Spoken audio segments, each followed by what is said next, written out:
Hello student, আমি স্নিগ্ধা চলে এসেছি তোমাদের সামনে আরেকটি নতুন ভিডিও নিয়ে। আজকে আমরা পড়ব প্যাথোলজি। প্যাথোলজি একটা ছোট টপিক আজকে আমি তোমাদের সাথে শেয়ার করব। এখন আমি যে বইটা আজকে যে টপিকটা তোমাদের বই থেকে পড়াবো সেটা হচ্ছে প্যাথোমা। প্যাথোমা হচ্ছে লিখেছেন হোসেইন সত্তার। এটা বইটার মেন নাম হচ্ছে ফান্ডামেন্টালস অফ প্যাথোলজি। এখন আসো, প্যাথোলজি হচ্ছে গিয়ে প্যাথোলজিতে কি হয়। প্যাথোলজিতে মেনলি আমরা ডিজিজ নিয়ে ডিসকাস করা হয়। ডিজিজটা কিভাবে হলো, তার অরিজিন কি, কজ কি, এগুলোই হচ্ছে প্যাথোলজির মেন বিষয়। আজকে আমরা যে টপিকস নিয়ে আলোচনা করব, মানে আমি যে টপিকটা নিয়ে তোমাদের সাথে ডিসকাস করব সেটা হচ্ছে growth, adaptation, cellular injury and sell death. এটা হচ্ছে প্যাথোলজির ফার্স্ট টপিক, আর এটাই হচ্ছে মেইন বেসিক। আগের যে পরের যে টপিকগুলো আছে সেটা বুঝতে গেলে এটা বুঝতে হবে। তো আমরা কথা না বাড়ি চলো স্টার্ট করি। ফার্স্টে হচ্ছে গ্রোথ অ্যাডাপ্টেশন। এখন বইয়ে কি লেখা আছে সেটা আমরা একবার পড়ি। এখানেও লেখা আছে যে growth adaptation basic principles, an organ is in homeostasis with the physiologic stress placed on it. An increase, decrease, or change in stress on an organ can result in growth adaptation. ঠিক আছে, এটা হচ্ছে বইয়ের ভাষায়, এটাই main কথা। তো আমরা যখন বাংলায় বলি সেটা হচ্ছে কি, অ্যাডাপ্টেশন আর রিভার্সিবল চেঞ্জেস। অ্যাডাপ্টেশন মানে হচ্ছে কোনো একটা জিনিসকে অ্যাডাপ্ট করা। এখন আমি যেরকম বলি সেটা হচ্ছে অ্যাডাপ্টেশন আর রিভার্সিবল চেঞ্জেস। এটা হচ্ছে তোমার রিভার্স হবে, যেমন একটা জিনিস থেকে আরেকটা জিনিসে গেল আবার ওই জিনিসটাতে রিভার্স করতে পারবে। আর যদি একদম শুদ্ধ বাংলা ভাষায় বলে সেটা হচ্ছে অ্যাডাপ্টেশন মানে অভিযোজন ক্ষমতা, কোনো একটা জিনিসের সাথে নিজেকে খাপ খাইয়ে নেওয়া। So adaptation are the reversible changes in the size, number, phenotype, metabolic activity or function of cell in response to changes in their environment. মানে এনভায়রনমেন্টের সাথে নিজের size, number, phenotype, metabolic activity এগুলাতে সেলটাকে যে রেসপন্স করে নিজের যে চেঞ্জেস হয়, রিভার্সিবল চেঞ্জেস, সেটি হচ্ছে অ্যাডাপ্টেশন। এখন এটি এখানে বলেছে যে an organ in homeostasis with the physiologic stress placed on it, an increase, decrease or changes in stress on an organ can result in growth adaptation. এখন আসি আমরা হাইপারপ্লাসিয়া অ্যান্ড হাইপারট্রফি। এই দুটাতে যাওয়ার আগে আমরা বলি যে অ্যাডাপ্টেশনের টাইপ কী আছে। অ্যাডাপ্টেশনের টাইপ হচ্ছে 4টা টাইপ আছে: hyperplasia, hypertrophy, atrophy and metaplasia. এখন এই 4টাকে যদি আমি এক কথায় ডিফাইন করতে যাই, যে হাইপারপ্লাসিয়া মানে কি বোঝায়, ইনক্রিজিং নাম্বার অফ সেল, মানে সেলের নাম্বারটা যখন বেড়ে যায় তখনই সেটা হচ্ছে হাইপারপ্লাসিয়া। হাইপারট্রফি মানে কি, ইনক্রিজ ইন সাইজ, মানে সাইজটা যখন বেড়ে যায় তখনই হচ্ছে তোমার হাইপারট্রফি। আর অ্যাট্রফি মানে ডিক্রিজ ইন সাইজ। আর metaplasia means one cell type replace by another cell type, মানে একটা সেল টাইপ যদি আরেকটা সেল টাইপ দিয়ে রিপ্লেস হয়ে যায় তখন সেটাকে বলে metaplasia. I hope you all understand that hyperplasia, increase in size, increase in number of cell, hypertrophy, increase in size of cell, atrophy means decrease in size of cell, and metaplasia means one cell type replaced by another cell type. Now, এই যে চেঞ্জেসগুলো হয় এটা কিসের জন্য হয়, কি কারণে হয়? এগুলো হয় due to nature of stimuli. যে ধরনের স্টিমুলেশন পাবে সেই ধরনের চেঞ্জেস হবে তার মধ্যে, সেটা হাইপারট্রফি হোক, অ্যাট্রফি হোক বা মেটাপ্লাসিয়া হোক, সবগুলোই তার স্টিমুলেশনের নেচারের ওপর ভিত্তি করে এই চেঞ্জেসগুলো হয়। ঠিক আছে, আর এই চেঞ্জেসগুলো কোন ধরনের আমি আগেই বলেছি যে চেঞ্জেসগুলো হচ্ছে রিভার্সিবল। নাও এখানে কিছু তোমার নোট আছে, এগুলো আমরা পরে পড়ব। এখন চলে আসি আমরা হাইপারপ্লাসিয়া। What is hyperplasia? আগে আমরা বলছি means increase in number of cell. এর সাথে যদি আমি একটু গুছিয়ে বলতে চাই সেটা হচ্ছে means increase in the number of cell and the labile cell are capable of hyperplasia. এখন লেবাল সেলগুলো হচ্ছে তোমার হাইপারপ্লাসিয়া করতে পারে। এটার ইম্পর্টেন্স কি?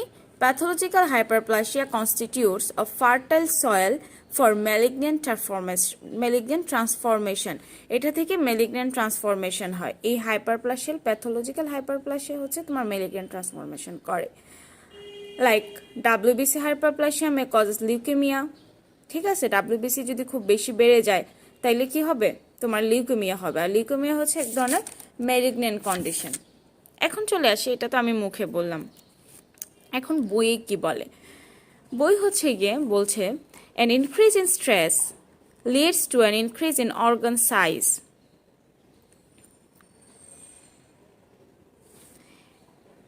Occurs by an increase in the size called hypertrophy. যদি সাইজে বড় হয় সেটা হচ্ছে hypertrophy. And number of the cell, increase of number of the cell leads hyperplasia. means যখনই তোমার সেল নাম্বার বাড়বে তখন হচ্ছে hyperplasia. এটা আমি আগেই বলেছি। Hypertrophy involves gene activation, protein synthesis and production of organelles. Gene activation করে। হাইপারট্রফি কি কি করে? জিন অ্যাক্টিভেশন করে, প্রোটিন সিনথেসিস করে অ্যান্ড প্রোডাকশন অফ অর্গানালিস করে। এখন এই gene activation, protein synthesis and production of organelles কিভাবে করে? ঠিক আছে,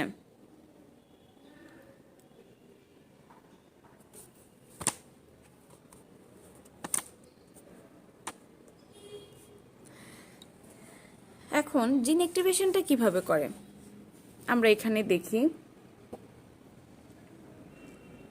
কোথায় গেল? এই যে এটা মনে হয়, হ্যাঁ না, এটা হচ্ছে প্রোডাকশন অফ অর্গানিজ। আচ্ছা ঠিক আছে, যেটা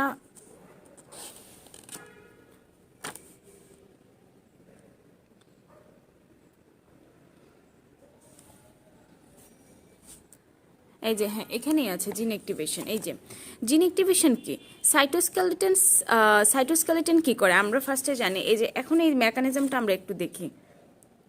মেকানিজমটা হচ্ছে সাইটোস্কেলেটন কি করে? সেলের size and shape of structure maintain করে। সেলের সাইজ আর শেপটা, সেলের size, shape and structure maintain করে কে? আমাদের সাইটোস্কেলেটন। এখন সেলটাকে বড় করতে হলে সাইটোস্কেলেটন বাড়তে হবে। যদি সেলের সাইজ, শেপ বাড়াতে হয়, যদি হাইপারট্রফি করতে হয় তাহলে সাইটোস্কেলেটন বাড়তে হবে। আর সাইটোস্কেলেটন বাড়তে হবে সেজন্য কি হয়? প্রোটিন সিনথেসিস হয়। কারণ প্রোটিন সিনথেসিস না হলে সাইটোস্কেলেটন বড় হবে না। এবং প্রোটিন সিনথেসিসের জন্য জিন অ্যাক্টিভেশন, আমরা আগে জানি প্রোটিন সিনথেসিস হলে জিন অ্যাক্টিভেশন হবে। তো প্রোটিন সিনথেসিসের জন্যই জিন অ্যাক্টিভেশন হয়। এটা হচ্ছে এই জিন অ্যাক্টিভেশন আর প্রোটিন সিনথেসিসের মেইনলি কাজ করে কি? সাইটোস্কেলেটন। সাইটোস্কেলেটনের সাইজে বাড়তে হলে সাইটোস্কেলেটন বাড়তে হবে, আর সাইটোস্কেলেটন বাড়লে প্রোটিন সিনথেসিস হবে, আর প্রোটিন সিনথেসিস হলে জিন অ্যাক্টিভেশন হবে। এখন প্রোডাকশন অফ অর্গানাইজ কীভাবে করে?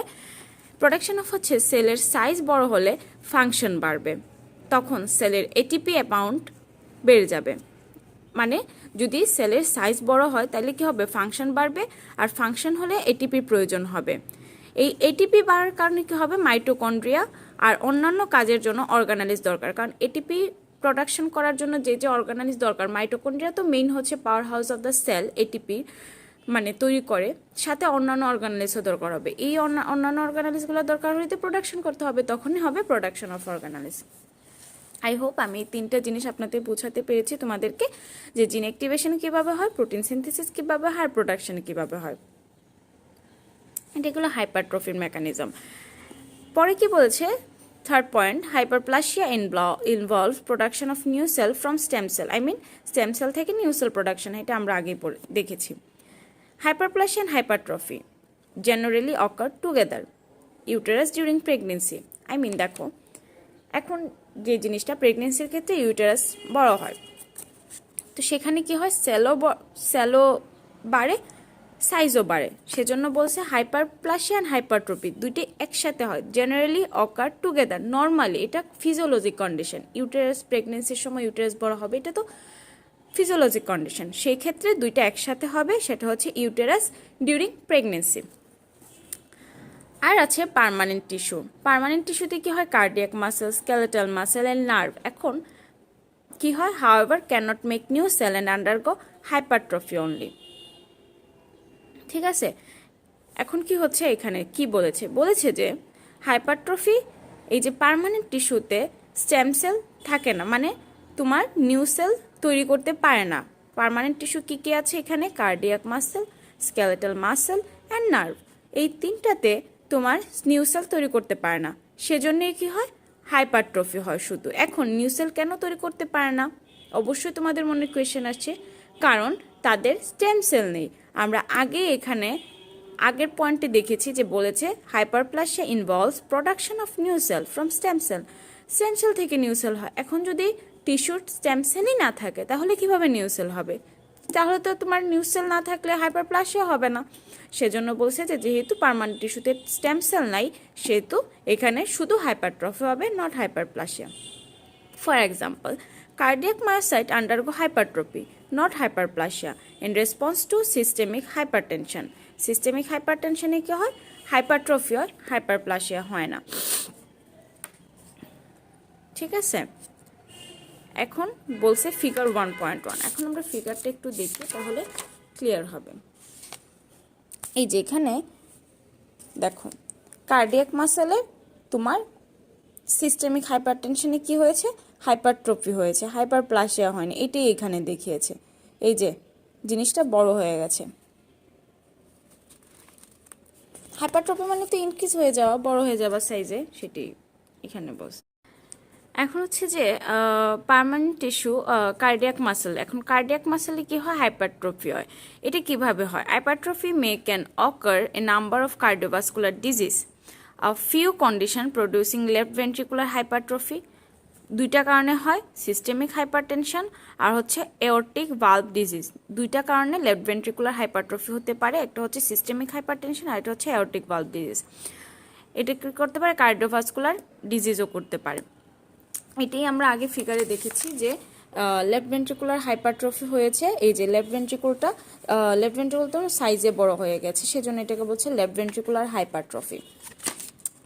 এখন এখানে বলেছে যে পরেরটাতে কি হয়েছে, যে তোমার বলেছে যে প্যাথোলজিক হাইপারপ্লাসিয়া কি হয়, endometrial hyperplasia can progress dysplasia and eventually occur. এখানে একটা কোয়েশ্চেন আসতে পারে, বা এক্সামেও জিজ্ঞেস করতে পারে, বা বাইরের দেশে যদি তোমরা প্ল্যাব দিতে চাও বা USMLE দিতে চাও, তাহলে তো প্যাথোলজি তো লাগবেই, মাস্ট। তো ওখানে কোয়েশ্চেন আসতে পারে এভাবে যে হাইপারপ্লাসিয়া কি কোনো কারণে ক্যান্সার বা প্যানক্রিয়াস আর ডিসপ্লাসিয়া স্টেজে যেতে পারে কি না, তখন হচ্ছে এই যে এটা হাইপারপ্লাসিয়া যখন এন্ডোমেট্রিয়াল হাইপারপ্লাসিয়া হবে, সেক্ষেত্রে হতে তোমার ক্যান্সার হতে পারে, ডিসপ্লাসিয়া হয়ে এই স্টেজে যেতে পারে। এখন কিভাবে যাবে? এটা হচ্ছে ইস্ট্রোজেনের কারণে, একটা টাইমে মিনস এর টাইমে এন্ডোমেট্রিয়ামের সাইজ বাড়ে। আবার প্রজেস্টেরনের কারণে রিডিউস হয়। আবার প্রজেস্টেরনের কারণে কি হয়, রিডাকশন হয়। ইস্ট্রোজেনের কারণে এন্ডোমেট্রিয়াম সেল সাইজে বাড়ে, আবার প্রজেস্টেরনের কারণে তোমার রিডাকশন হয়ে যায়। যদি ইস্ট্রোজেনের অ্যামাউন্ট বেড়ে যায় বা বেশি কাজ করে, যে ফলোয়িং ইস্ট্রোজেন এক্সেস, যদি ইস্ট্রোজেনের অ্যামাউন্টটা খুব বেশি কাজ করতে থাকে, সেক্ষেত্রে হাইপারপ্লাসিয়া হয়। এবং যদি স্ট্রেস পয়েন্টটা থেকে কোনো কারণে না যায়, স্ট্রেস পয়েন্টটা থেকে যদি সরানো না যায়, তখন ক্যান্সার স্টেজে যায়। এই স্টেজটা এটা হচ্ছে একটা মেকানিজম আর কি, যে লাইক ধরো ফলোয়িং ইস্ট্রোজেনটা বেড়ে গেল, তোমার কি করে ইস্ট্রোজেনটা হচ্ছে এন্ডোমেট্রিয়ামের সাইজ বাড়ায়, আবার প্রজেস্টেরন রিডাকশন করে। সেক্ষেত্রে যদি ইস্ট্রোজেন কি করে, এন্ডোমেট্রিয়ামের সাইজ বাড়ায়,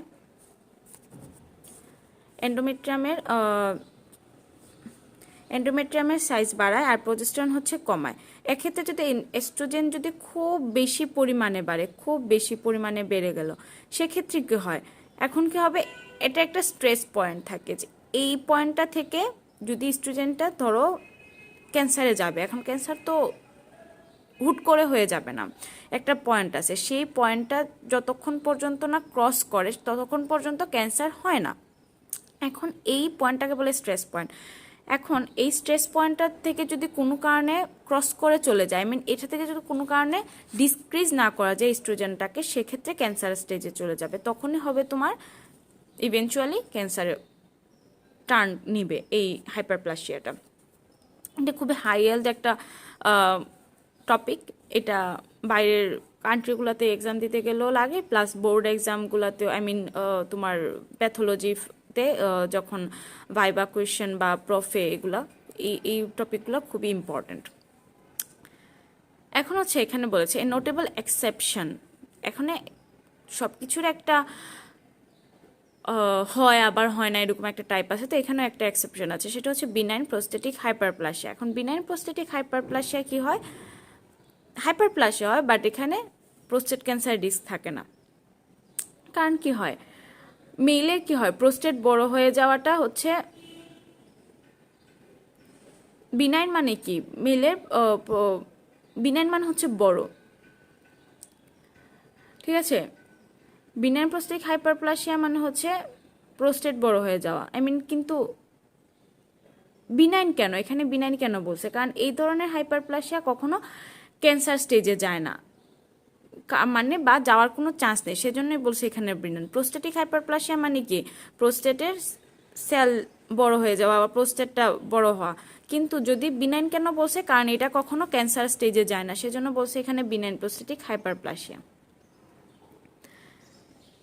এই তো এতটুক ছিল তোমার হাইপারপ্লাসিয়া অ্যান্ড হাইপারট্রফি। যদি হাইপারট্রফির একটা এক্সাম্পল দিতে বলে তাহলে আমরা কি দিব, লেফট ভেন্ট্রিকুলার হাইপারট্রফি। এখন হাইপারট্রফিতে কি হয় কয়েকটা জিনিস বলি, যে হাইপারট্রফি কখনো ডিভাইডিং সেলে হয় না, সবসময় হাইপারট্রফি হয় occurs in non dividing cell, ঠিক আছে। হাইপারপ্লাসিয়া এখানে আছে আমার কিছু নোট এগুলা, যে হাইপারট্রফি কখন হয়, যখন occurs in non dividing cell. এখন নন ডিভাইডিং সেল কি কি আছে, স্কেলেটাল মাসল, হার্ট, নিউরন, এগুলো হচ্ছে নন ডিভাইডিং সেল। এখন যখন স্কেলেটাল হার্টে কখন হয়, এই যে হার্টে যদি হয় তোমার হাইপারট্রফি, যখন লেফট ভেন্ট্রিকুলার হাইপারট্রফি হয়ে যায় তখনই কি হয়, হার্ট অ্যাটাক হয়, মানে হার্ট অ্যাটাক হয়ে যায় লেফট ভেন্ট্রিকুলার হাইপারট্রফিতে। আর নিউরনে যখন হাইপারট্রফি হয় তখন হয় ব্রেন স্ট্রোক। এটি হচ্ছে মেন কথা।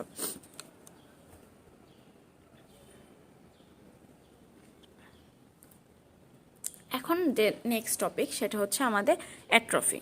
অ্যাট্রফি ফার্স্টে আমরা দেখি অ্যাট্রফি মানে কি, আমরা আগেই বলেছি যে decrease in size of the cell. এখানে কি বলেছে, এই যে এখানে a decrease in stress means example decrease hormonal stimulation, disease or decrease nutrient or blood supply leads to a decrease organ size। মানে এই কয়েকটা কারণে যদি হরমোনাল স্টিমুলেশন কমে যায় বা নিউট্রিশন কমে যায় বা ব্লাড সাপ্লাই কমে যায় কোনো কারণে সেলে, তখন কি হয় অর্গানের সাইজটা ডিক্রিজ করে, এটা কি বলা হয় atrophy. occurs via a decrease in the size and number of cell।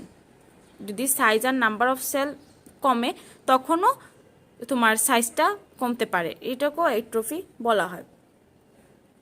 Atrophy means যদি কেউ বলে সেটা কোন কারণে হয়, প্রোটিন ব্রেকডাউনের কারণে, যদি প্রোটিন ব্রেকডাউন হয় তাহলেও অ্যাট্রফি হয়। এই যে এখানে আবার বলেছে decrease in cell number occurs by apoptosis, I mean apoptosis মানে কি সেল ডেথ, এটা আমরা পরে গিয়ে পাবো। যদি সেল নাম্বার, যদি সেল ডেথ হয়ে যায় তাহলে তো সেল নাম্বার কমবে, সেক্ষেত্রে অ্যাট্রফি হতে পারে। আবার ডিক্রিজ ইন সেল সাইজ যখন ডিক্রিজ হয়, কিভাবে হয় সেল সাইজ ডিক্রিজ, একটা এনজাইমের কারণে, ubiquitin proteasome degradation of the cytoskeleton and autophagy of the cellular component. এটা খুবই ইম্পর্টেন্ট একটা তোমার খুবই ইম্পর্টেন্ট একটা টপিক, সেটা হচ্ছে ubiquitin proteasome degradation and of the cytoskeleton and autophagy of the cellular component. এখন কোয়েশ্চেন আসতে পারে যে ইউবিকুইটিন তোমার ডিগ্রেডেশন, প্রোটিওজম ডিগ্রেডেশন আর হচ্ছে গিয়ে অটোফেজি অফ সেলুলার কম্পোনেন্ট মানে কি, অটোফেজ মানে কি, মানে খেয়ে নেওয়া, ঠিক আছে। এখানে আছে, আমি এখানে বলি, এখানে সুন্দর করে লেখা আছে, in ubiquitin proteasome degradation intermediate filaments of the cytoskeleton are tagged with ubiquitin and destroyed by proteasome। ubiquitin-এর সাথে হচ্ছে তোমার লেগে যায় এই যে ফিলামেন্টগুলা, সাইটোস্কেলেটনের ফিলামেন্টগুলা, আর প্রোটিওজম কি করে, এটাকে ডিগ্রেডেশন করে। আবার autophagy of the cellular component involves generation of the autophagic vacuoles. These vacuoles fuse with lysosome whose hydrolytic enzyme break down cellular component। এই যে অটোফেজি, সেলুলার কম্পোনেন্টের অটোফেজিটা, সেটা কি করে, অটোফেজিক ভ্যাকিউলস অটোফেজিক ভেহিকলস জেনারেট করে।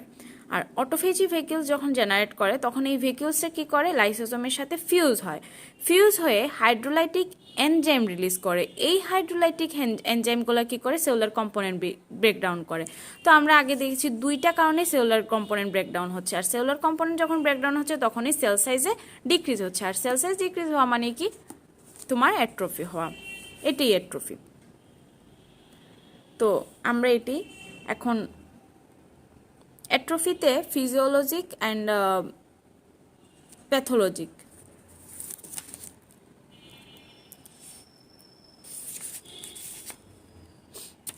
অ্যাট্রফি এতটুকুই। এখন ফিজিওলজিক অ্যাট্রফি কী কী আছে সেটা হচ্ছে কমন ডিউরিং ফিটাল ডেভেলপমেন্ট, ঠিক আছে। ফিটাল ডেভেলপমেন্টের ক্ষেত্রে অ্যাট্রফি হতে পারে atrophy of notochord and thyroglossal duct. এখন যখন ফিটাল ডেভেলপমেন্ট হয় তখন কি হয়, নটোকর্ড আর থায়োগ্লোসাল ডাক্টটা ভেনিশ হয়ে যায়। কারণ নটোকর্ড যদি ভেনিশ না হয় তাহলে তো তোমার মেরুদণ্ড হবে না,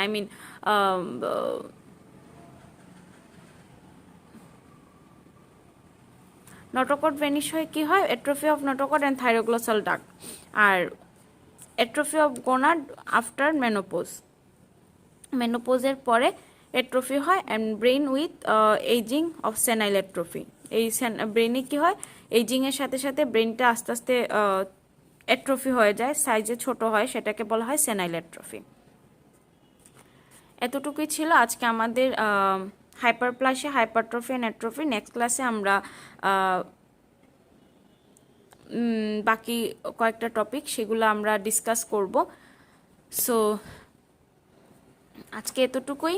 থ্যাংক ইউ অল। যদি ভিডিওটা ভালো লাগে প্লিজ লাইক করবে, কমেন্ট করবে, আর অবশ্যই অবশ্যই অবশ্যই আরও ভিডিও পেতে সাবস্ক্রাইব করবে। আর প্লিজ সাবস্ক্রাইব করবে। আর যদি কোনো ভুল হয়ে থাকে আমার ভিডিওতে প্লিজ কমেন্ট করে জানাবে। Thank you.